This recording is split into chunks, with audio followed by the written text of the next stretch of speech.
報料嘅人就話啦，沙尾村中橫交錯嘅小巷入邊係期間女聚集地，佢哋3步一停就5步一崗，等候獵物出現。只要見到男人一經過啫，佢哋即刻就上前擋住去路，並且係糾纏唔放噶啦，使盡渾身解數兜售服務。來得去嗎，老闆？哎呀，菜都不太來啊！大概都在這是很好的，全都是啊。畫面當中呢一名路過嘅男子，左手被緊緊纏住，根本係冇辦法甩身，最後亮出某種證件啊，先得以離開。呢2名袒胸露乳嘅女子呢，就扯住紋身記者唔放啦，佢哋軟硬兼施，一邊呢就撩開件上衣，一邊係用力拉住我哋紋身記者上樓咯噃。等一下吧，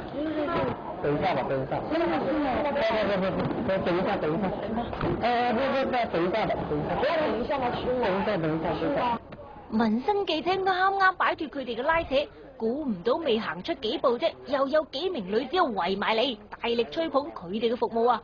自己租的房子，你看看乾不乾淨？你自己租的吧？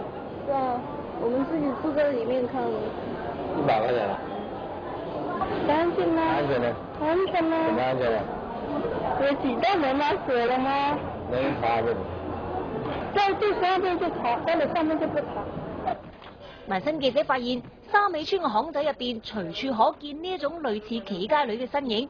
啲企街女多數都係20幾歲嘅後生女子，甚至乎有啲10幾歲嘅少女，亦都有充當扯皮條嘅中年婦女。據報呢人就話，佢哋住宅喺出租屋入邊，白天係休息，夜晚拉客，交易價錢統一，全部都係100蚊一次，外出過夜係300蚊一晚。作為城中村嘅沙尾村，以低廉租金吸引咗大批外來打工仔嚟入住，但係好長一段時間以嚟，呢度都係流鶯亂飛，為租戶造成極大滋擾。租戶都希望有關部門可以管一管，還佢哋一個清靜嘅居住環境。